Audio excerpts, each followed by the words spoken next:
Tadi sudah ada sidang yang dijalankan oleh Richard Eliezer dan sudah ditutup oleh majelis hakim, dan pekan depan agendanya jaksa akan membacakan tuntutannya di depan persidangan. Dan untuk mengetahui jalannya sidang yang sudah berjalan tadi, kita akan tanyakan jurnalis Kompas TV Tifal Solesa di Pengadilan Negeri Jakarta Selatan. Tifal, pekan depan akan ada agenda pembacaan tuntutan oleh jaksa penuntut umum, dan ini terakhir kalinya hari ini Eliezer memberikan keterangannya di depan persidangan sebagai terdakwa, dan juga sekaligus tadi mengukuhkan pendiriannya pada keterangan-keterangan yang sudah diberikan sebelumnya. Nah, Tifal, apakah sudah ada persiapan untuk pembacaan tuntutan yang disiapkan oleh tim penasihat hukum dari Richard Eliezer sejauh ini? Sebetulnya soal pembacaan tuntutan dari jaksa dari Kejaksaan Negeri Jakarta Selatan untuk terdakwa Richard Eliezer Pudihang Lumiu ini dalam kasus pembunuhan berencana terhadap Nofriansyah Yosua Huta Barat, permintaannya 2 minggu untuk bisa mempersiapkan keseluruhannya.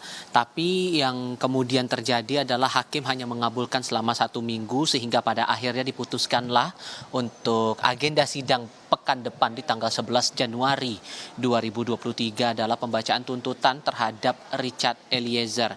Ini yang berlangsung atau sidang yang berlangsung hari ini sekaligus menutup upaya pembuktian ataupun juga pembelaan yang dilakukan dari pihak jaksa penuntut umum maupun juga dari tim kuasa hukum terdakwa.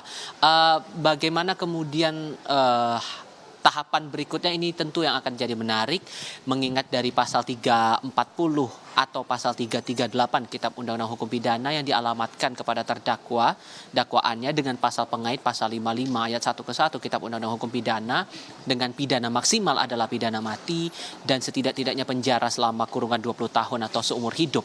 Tentu ini yang akan kita bakal tunggu di pekan depan, sejauh mana seluruh bukti yang dipegang oleh jaksa penuntut umum maupun juga seluruh bukti dan pembelaan yang coba diupayakan oleh terdakwa bersama dengan kuasa hukumnya bisa menjadikan dasar putusan bagi hakim, ataupun setidaknya untuk agenda pekan depan adalah untuk menentukan jumlah ataupun juga besaran dari tuntutan kepada Richard Eliezer. Kita coba ingat lagi dalam proses persidangan yang berlangsung pagi ini hingga siang tadi, poin yang cukup krusial menurut saya ada 2 hal. Pertama, Richard Eliezer saat ditanya oleh tim jaksa penuntut umum maupun juga dipertegas lagi oleh Majelis Hakim Pengadilan Negeri Jakarta Selatan yang dipimpin langsung oleh Wahyu Iman Santosa, menegaskan saat ditanya soal apakah ia menyesal dengan perbuatannya, Eliezer mengaku menyesal atas segala perbuatannya, termasuk dalam hal ini dakwaannya adalah melakukan upaya menghilangkan nyawa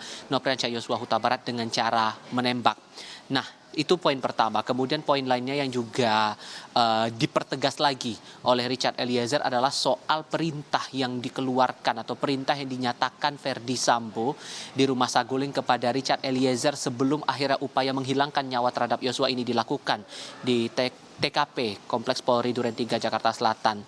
Ia sekali lagi menegaskan bahwa perintah yang disampaikan kepada dirinya adalah membunuh, bukan menghajar atau backup. Itu yang berkali-kali disampaikan, termasuk tadi saat ditanyakan kembali oleh majelis hakim maupun juga dari tim jaksa penuntut umum.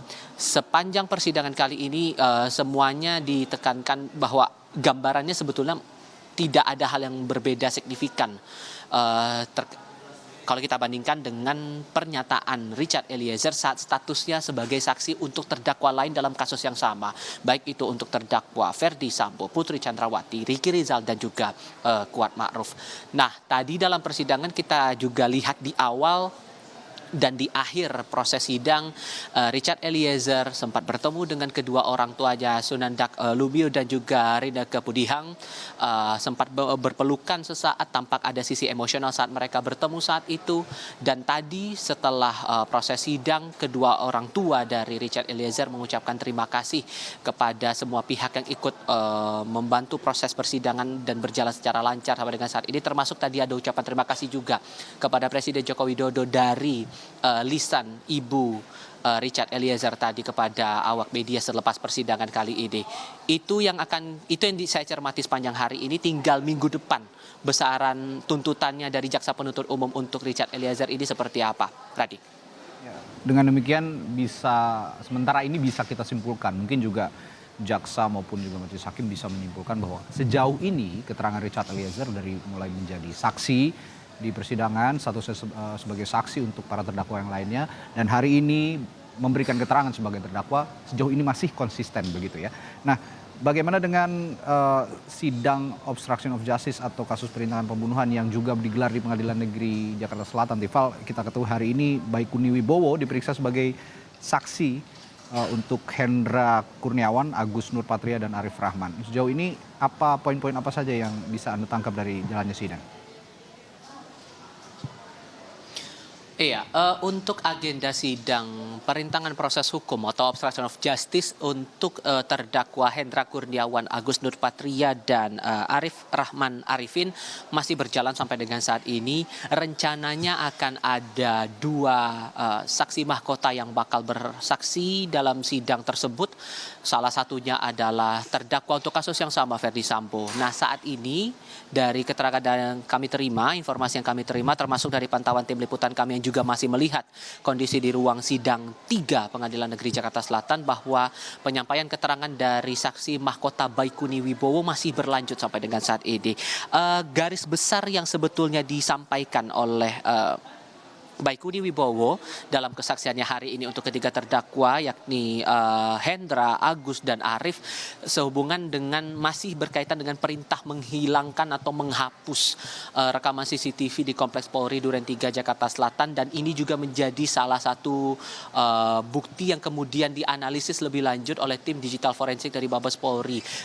Sejauh mana kemudian mereka mengetahui alasan perintah, lalu juga upaya yang mereka lakukan sampai akhirnya rekaman itu hilang saat rekaman dari DVR CCTV di posko pengamanan atau di pos pengamanan Kompleks Polri Duren 3 itu coba diambil dan coba disimpan, disalin, lalu dihilangkan sedemikian rupa oleh para terdakwa, dan perintah untuk mengamankan itu tadi yang kemudian diakui hanya sebatas mengamankan, bukan perintah hapus atau menghilangkan rekaman CCTV ini coba dilakukan oleh para terdakwa. Ini yang coba digali secara garis besarnya begitu.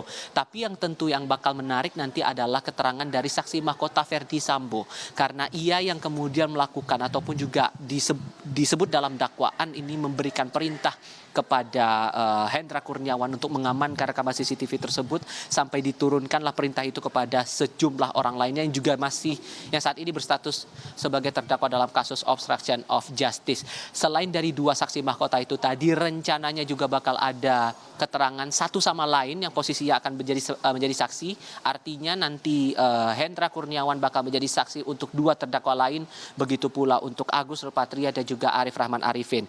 Itu untuk satu agenda sidang obstruction of justice. Sementara untuk agenda sidang untuk tema yang sama, obstruction of justice, untuk terdakwa yang lainnya Baikuni Wibowo, Cuk Putranto, dan juga Irfan Widianto, kabar terakhir yang kami terima ini akan diselenggarakan selepas proses sidang Hendra Kurniawan dan kawan-kawan ini selesai dilakukan. Mengingat Baikuni posisinya saat ini masih diperiksa untuk sebagai saksi untuk terdakwa Hendra Kurniawan dan kawan-kawan. Tentu ini menarik untuk kita cermati, dan dinamika ini masih akan kami pantau sampai dengan nanti sidang berakhir sepanjang hari ini, Radi.